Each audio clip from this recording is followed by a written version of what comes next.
As you're probably aware, Crunchyroll just did their Anime Award for 2025, and of course, we're gonna talk about. Here's a note, I will be talking about the awards that I personally can talk about. So let's say there are a few different languages, dubs that got awards. I will not be talking about those since I do not watch anime in those dubs.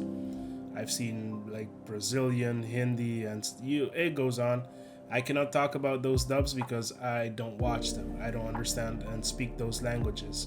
I'll only talk about the English dub version and also the rest of the anime lists or categories that I personally watch and know about. So, obviously, with that being said, we are gonna start off with Best English Voice Actor, and I'm gonna be reading off the list. Obviously, there are a few candidates. There was A.G. Beckles for Okarun from Dan Da Dan, Alex C. Sunjin Solo Leveling, Jesse James Grell as Armin from Attack on Titan, Mallory Rodak as Frieren, Sarah Notachani as Alia, and Sung Won Cho as Senshi. And we all know that this award went to Alex Lee from Solo Leveling, Sun Jin-woo. I personally believe anything that was given to Solo Leveling in this award was well deserved. Competition was tough and really hard, but Solo Leveling did an amazing work this year. I can't complain about that result, right? So Alex Lee, that was really well deserved. Best anime ending, we have a few of them. Some of them I know over here is Kaiju number 8, Solo Leveling, Dan Da Dan. I have not seen The Elusive Samurai or Oshinoko Season 2 or Ranma. I have not personally seen those three. But it went to Solo Leveling Request as well. Again, in my personal opinion, anything Solo Leveling in these awards are well deserved. Opening is amazing, ending was amazing. Everything Solo Leveling was amazing this year. Now we're going to the best anime opening sequence. We have Kaiju number 8 in here, Masho is on here, Oshinoko Season 2 is on here, Solo Leveling, Dadadan, and One Piece.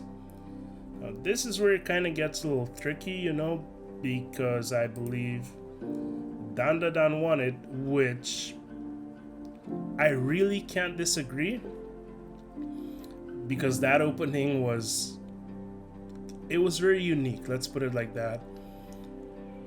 It really left a mark. I can say this one, yeah, I agree with Dandadan's opening winning this one. It's fair. Following up, we have the best anime score, and I'm guessing that's of course on Crunchyroll only. And this is where I feel a little kinda conflicted inside personally, because we had Bleach on there, Dandadan, Demon Slayer, Frieren, Look Back, I haven't seen that one, and of course Solo Leveling. And yes, Solo Leveling did win this, as it was popular as hell. It broke all the ratings, if to my knowledge it really did. But Bleach was on there, and I don't know, Bleach is a classic one, it's part of the big three, so I'm a little conflicted and sad to see Bleach lose an award. But again, you can't deny what Solo Leveling has done for the anime community this year especially. It's well deserved.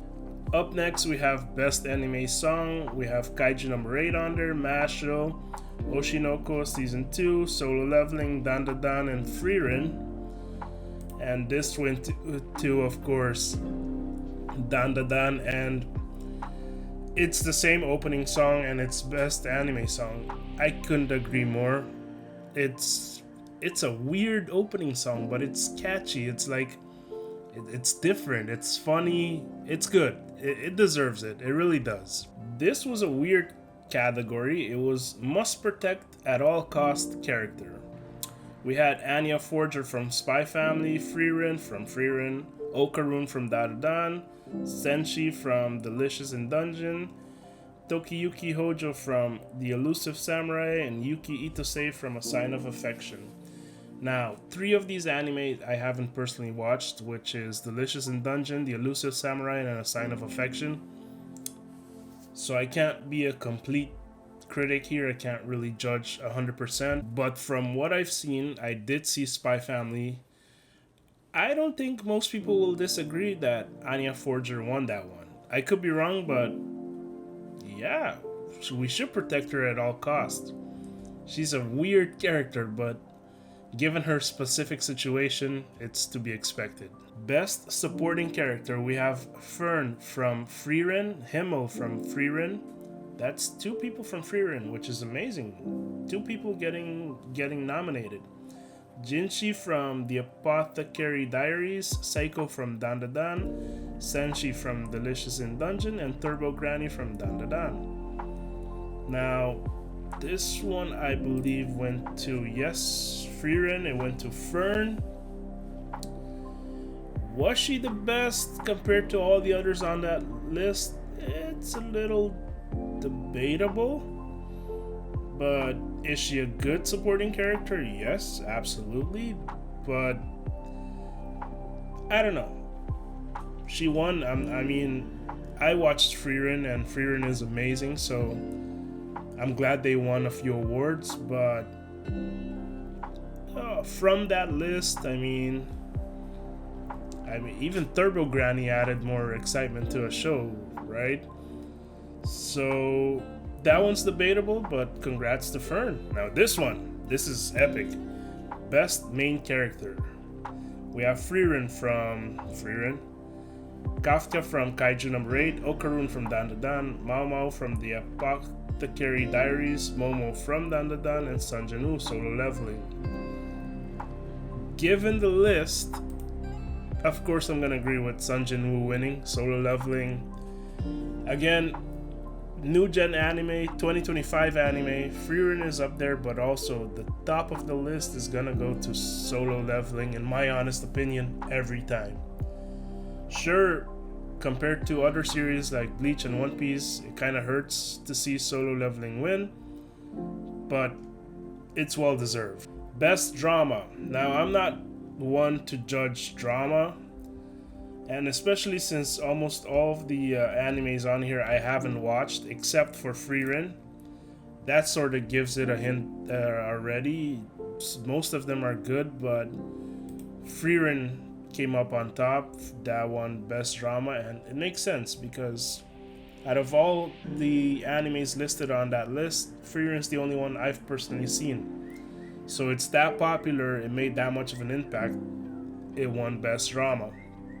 Now, of course, since I didn't watch the other anime listed on that list, I could be wrong because I don't have anything to compare. I've only watched Frieren.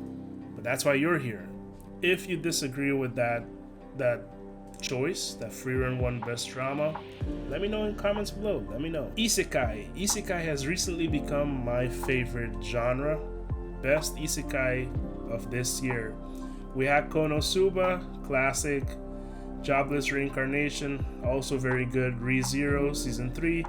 Shangri-La Frontier, Suicide Squad, and That Time I Got Reincarnated as a Slime. Now, as I stated, Isekai became my favorite genre as of recently. Shonen is still up there, but Isekais are good too. The only one on that list that I haven't seen is Suicide Squad. The rest, I've seen them all. Now, I'm really conflicted with this winner because it went to ReZero, which ReZero is a very, very amazing isekai. It was one of those first isekais that got to me, and like, I've seen all the plot twists. It was crazy. But Konosuba is a classic. Jobless Reincarnation made an impact. I mean, heck, even Shangri-La Frontier is up there.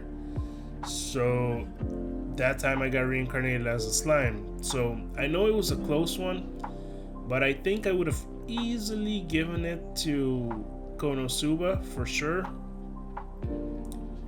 Or maybe that time I got reincarnated as a slime, but definitely not ReZero.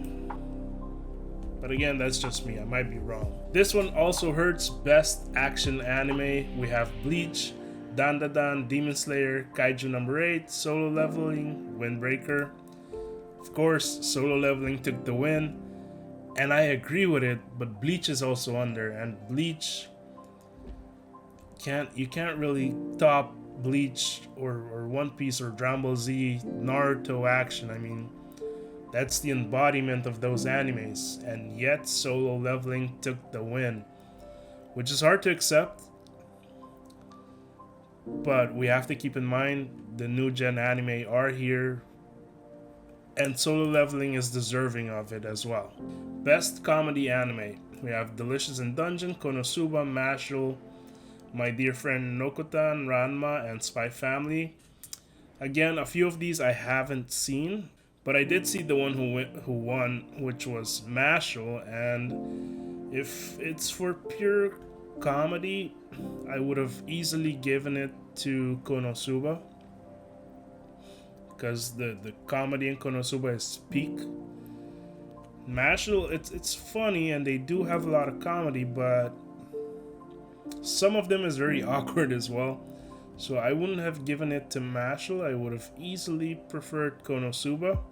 But again, that's just my opinion.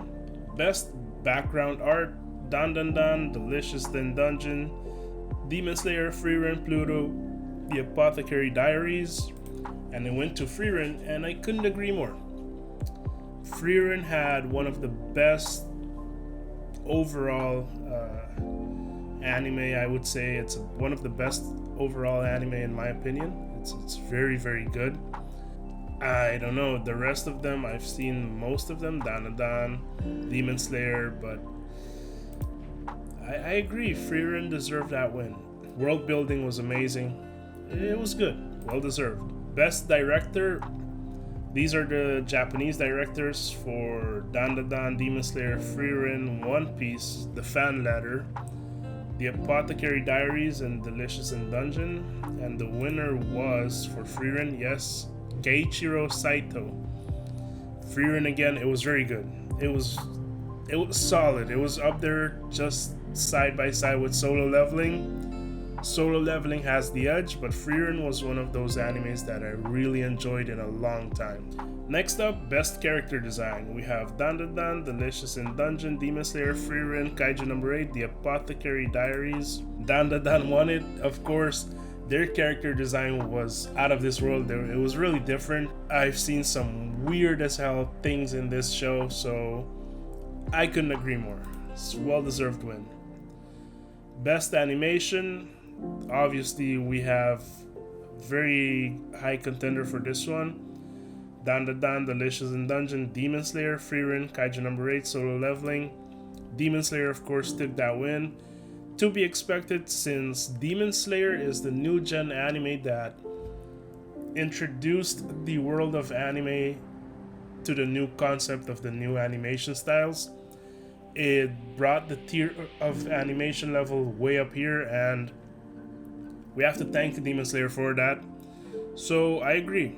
Couldn't agree more. Best new series, Dandadan, Delicious in Dungeon, Frieren, Kaiju number 8, Solo Leveling, The Apothecary Diaries. Obviously went to Solo Leveling. Peak. It's absolutely the best new series.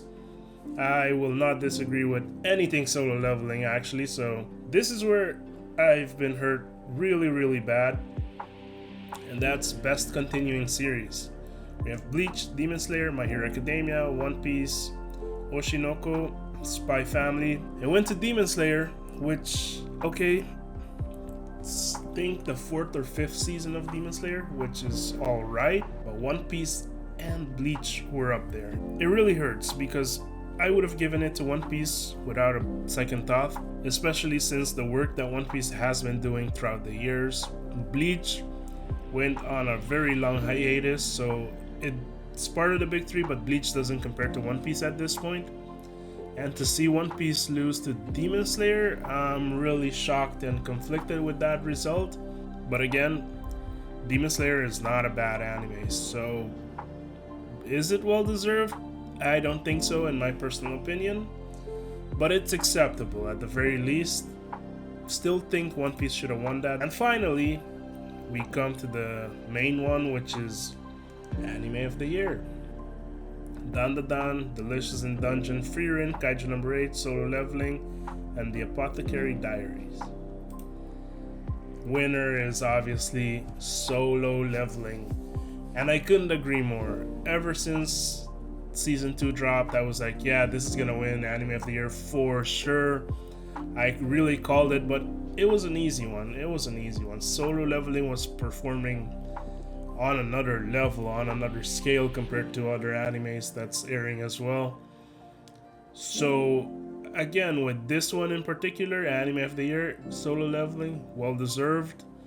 I hope you keep up the good work. Season 3, please come out as soon as possible. But yes, that was pretty much it for this review for the Crunchyroll 2025 Anime Awards. Let me know what you think about the winners. Do you agree? Do you disagree? There are some categories that I did not review, and that's because I don't have that much knowledge about the specific topics. But if you do, please leave a comment down below. I mean, I would appreciate that. If this is your first time here, I make videos about anything anime related. So if you enjoy that, you might considering subscribing as well. See you on the next one.